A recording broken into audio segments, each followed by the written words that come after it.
history of torture remains largely unresolved, those few making the exhaustively debunked case for its effectiveness are still talking, this time through Zero Dark 30. This is an email obtained through a FOIA of CIA spokesperson Mary Harf talking about giving preferential treatment to the screenwriter Bull and Catherine Bigelow.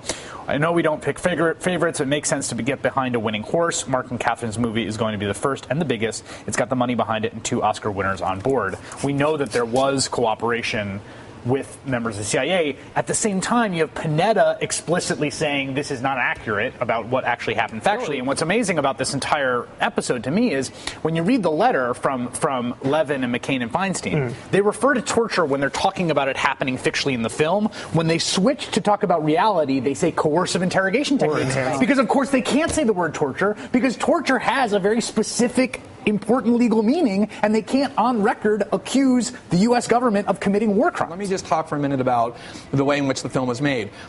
What we know is that there were all kinds of groups, the ACLU, other activism groups, and media outlets trying to get information about the Usama Bin Laden raid. The Obama administration, as they always do, said, we can't tell you anything about it beyond what we already decided to release because it's classified. At the same time, these filmmakers are getting special access to the CIA and to the Pentagon where they're getting non-public information. So the Obama administration is passing classified information or secret information to these filmmakers, basically embedding them. Peter Maass in The Atlantic said what's really disturbing about this film, beyond the torture thing, is that it's basically government-embedded movies. It's basically the CIA working with filmmakers to shape the film, and it is a film told from the CIA perspective about the world. Muslims and Arabs are evil and bad. The CIA is good, and that's what is the worst part about it beyond the torture. We should say big. So there is right now a 6,000-page report of a 3-year-long investigation by the Senate Select Committee on Intelligence, headed by Senator Dianne Feinstein, that is about the CIA detention and torture program.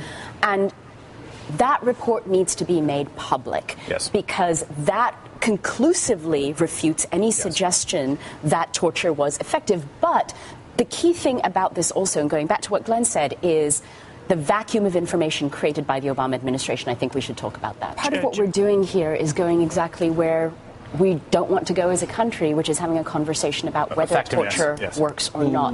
I don't think anyone credibly says that you can't get information from torture. Of course you can. Really, let's deal with that issue about whether you can actually get information from torture, because you're not dealing with average citizens here when you're talking about detainees. These are hardened people who are trained to resist torture, just like our military people are trained to resist torture. And in fact, what happens when you torture them is that you reinforce the negative stereotypes. You reinforce all the horrible things they've been taught about us. You need to undermine those expectations by treating them like human beings and build a bond with them.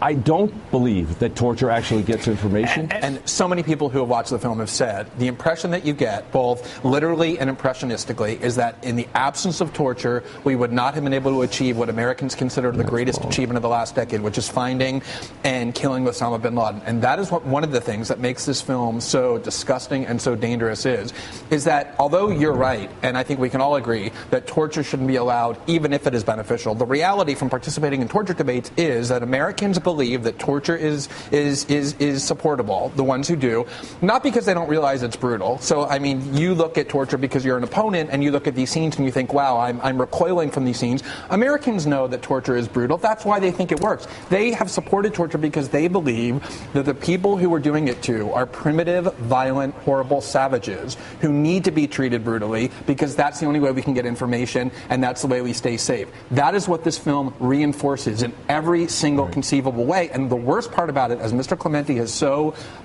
persuasively said, is that it is false. It's propaganda. It is CIA propaganda that this film, with hundreds of millions of dollars of a budget and all kinds of manipulative Hollywood techniques, are propagandizing Americans to believe. And that is what makes this film so pernicious. I want to, Spencer.